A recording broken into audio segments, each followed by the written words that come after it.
Are you ready to stop the self-sabotage and create the life you desire? Well, in order for that to happen, you need to break free from the bad beliefs that are holding your success hostage. You need to optimize the stress by turning it into extra energy for success. And those hurtful habits? Well, we need to give that pain a purpose for progress. Welcome to Stop the Self-Sabotage and Create the Life You Desire podcast.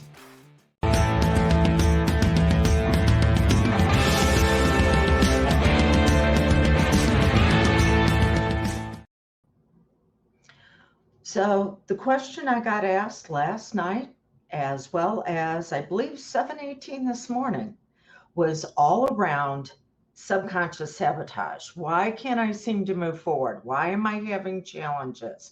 So let's address those questions. We've got two separate ones. Why can't I stay motivated to get my goals? And what do I do if I feel like I don't have the belief to get the goal that I'm going after because I've got a condensed time frame? Those are the two questions we're going to be going over. By the way, if you have a question and you've joined me live, feel free to drop it in the comments, or you can text it to 636-699-7791. And another bonus for joining me live, that if you give me hashtag AHA on one of your insights from today, you'll be placed in a placed in a drawing to win one of our courses, our Dreams into Reality courses. Okay, so here's the thing when you say, I'm just not motivated to achieve my goals. And I just can't seem to keep that momentum going. Yes, I do it in a whiny voice because it's the younger part of you that is coming out and going, why can't I go forward? Because that younger part of you was conditioned to avoid pain. That's the reason why you can't seem to keep the motivation to move forward, because you are so motivated. You do not understand the power you're possessing, but the power's going in the wrong direction. You've got the power to actually avoid pain instead of moving into progress. It's what you were conditioned to do because of the core four wounds. So we're going to talk about the core four wounds, and then we're going to talk about the top 5 motivators. Okay, core 4 wounds. First one is certainty. You have been taught to hand your power over to other people, places, and things to be okay. All right, 80% of who you are as an adult was learned by age 8. Not based on your magnificence and brilliance, but based on who someone else needed you to be for them to be okay in their life. Not because it was going to give you the autonomy to discover who you really were. All right, so we've got the subconscious sabotage based on certainty. You are handing your power over to other people, places, and things. That's the first wound. The second one is variety. And variety shows up one of two ways. It either shows up as freedom of choices, or it shows up as drama, crisis, chaos, confusion. You felt like your choice was taken away at some point. So this little black cloud of nothing ever works right seems to follow you wherever you go, because your subconscious mind has to have an energy source to stay turned on. And that energy source is emotion. Subconscious cannot choose, though, if it's functional or dysfunctional. It just goes off of the programming that you received. And if the programming that you received was, you don't have a choice on how you're going to experience this, and that things are always going to be up in the air because you have to rely on other people, places, and things to be okay, and we know that that's going to let you down at some point. Guess what? Yeah, we have got a recipe already, just after going over 2 of these wounds, the recipe that is going to spell disaster in you being able to move forward into progress. Okay, the third wound is worthiness. And it is at this level that you discover you can have a significant impact in the world by relating to another person and showing them how to move through in a way that brings them out at their best because you are moving through it yourself. This is the most often experienced level for hypnotists and coaches and therapists, mentors. Okay. On this level, though, you didn't experience the significance on how to move through what you were uh, going through. You experienced, how do I get away from this? It's painful. So you learn to sacrifice yourself. You learn that, well, maybe if I turn into a people pleaser, things will be okay for others, and then I'll get the leftover scraps. And because I'm a people pleaser, there's always going to be a lot of high drama around it. And other people are going to let me down because they're only going to use me for what they can get out. Okay. Then the final wound is validation. You want to be loved, but you've learned to accept holding yourself back so others don't feel bad. And maybe that way they'll take you in and give you what you never received when you were growing up. Okay, you have this wound. We all do. It's called the human condition. And discovering how to use this wound to turn it into our wealth. And that's their 4-part system. The 4 R's, just like reading, writing, arithmetic, and recess. It's the 4 R's that I use in hypnosis: reveal, release, relearn, rejoice. So there's a 4-part process. Reveal the part of you that is holding that wound, release it from having to show up in the world that way, relearn by bringing out the part of you that does know how to move forward into progress, bringing that out, and rejoice because all parts of you are pulling together now for you to move into progress instead of consistently and constantly avoiding pain. Okay, so that's what sets you off. As far as when you set a goal, you will set a goal that will be in alignment with one of those, but it's triggering the negative part of you that wants to avoid pain, that learned that you'll never get what it is that you want. It's triggering that part of you to show up instead of the progress part of your personality. So now let's move into the 5 motivators. So status. I always like to use the fingers, and status is going to be the thumb. Are you up or are you down? First in how others perceive you, and then how you perceive yourself. So we already know that you've set a goal to go along with one of those areas that's wound to wealth. But now status is going to show up in a dysfunctional way and say, yeah, but we can only do it when we're low, when we're down. Other people are above us. They're going to have to give us a handout instead of a hand up. And that is what will motivate you to achieve that goal. Can you see why we're already having now some major issues? Because you will find ways to reach the goal that's going to wind up being dysfunctional in a way that is always going to put you down beneath others. And then the next one, the next motivator to achieve your goals is going to be the index finger. And this is going to be control. Control shows up discipline and order.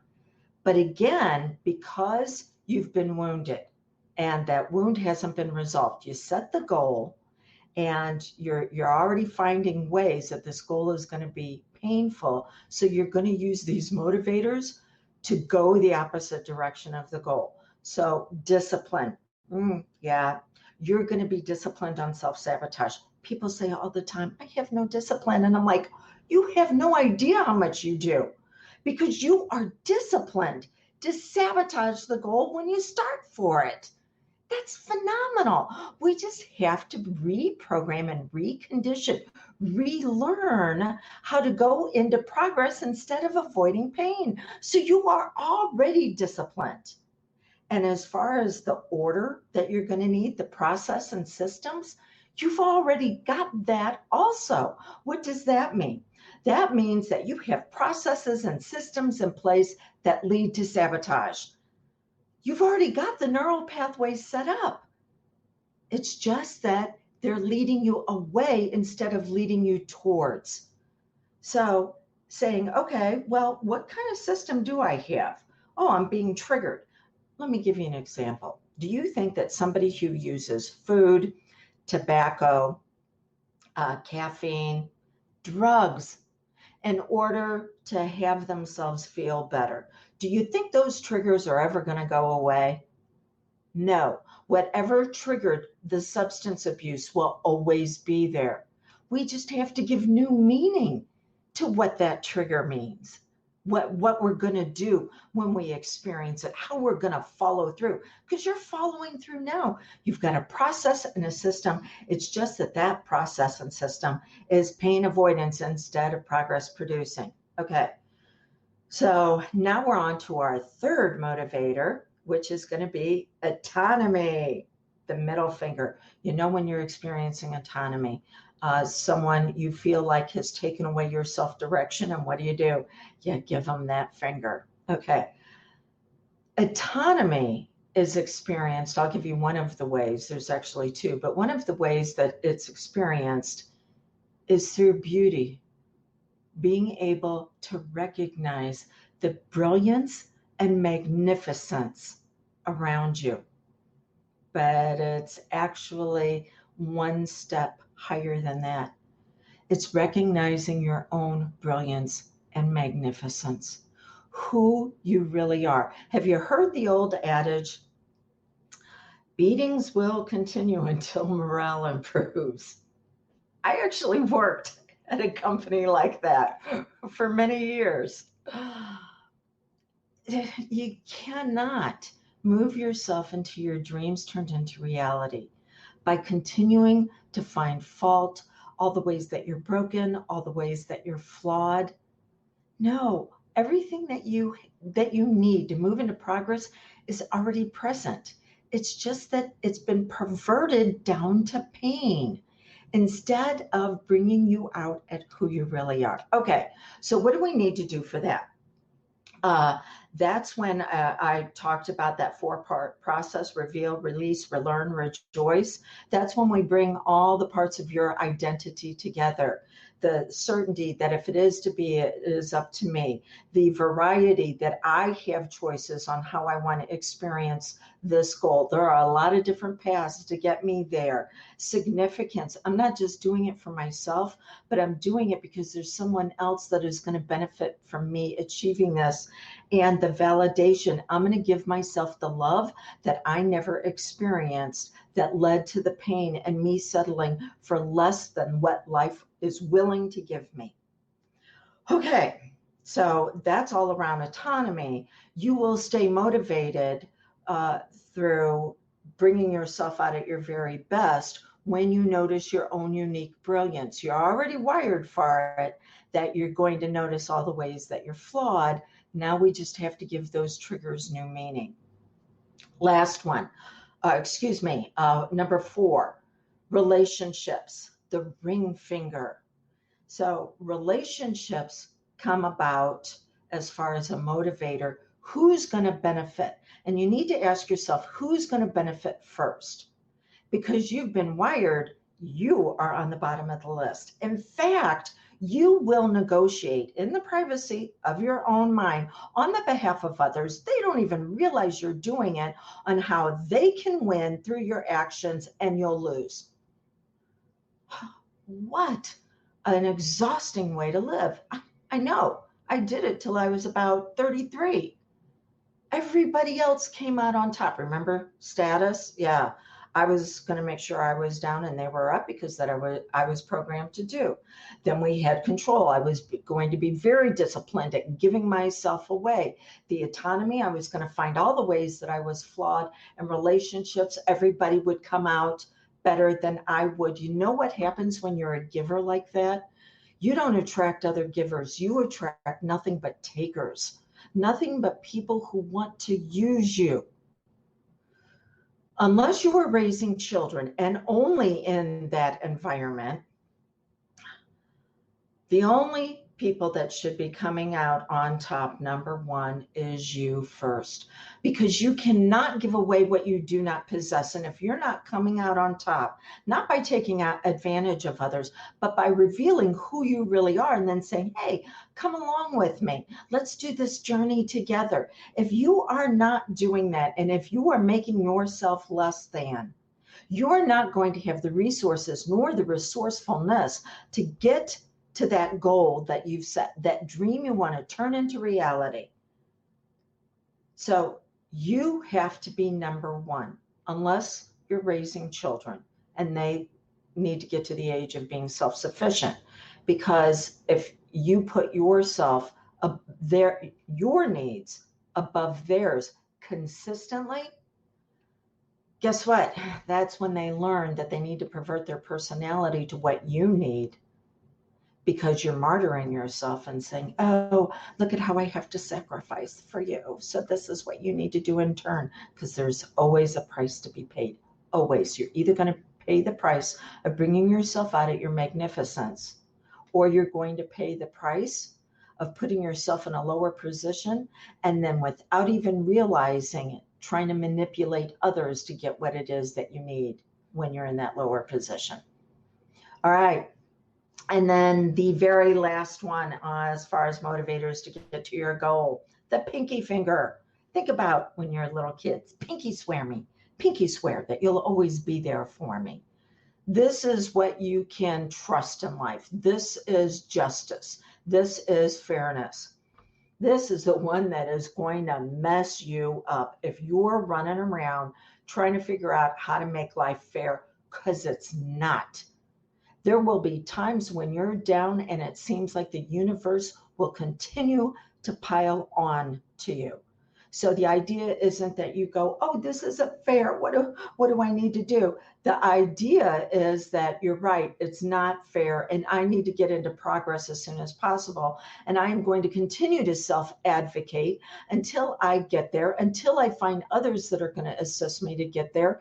And then the world is going to be a better place, because we've all found what is known as grit. We've all found the ability to continue taking actions that are going to be for our betterment every single day.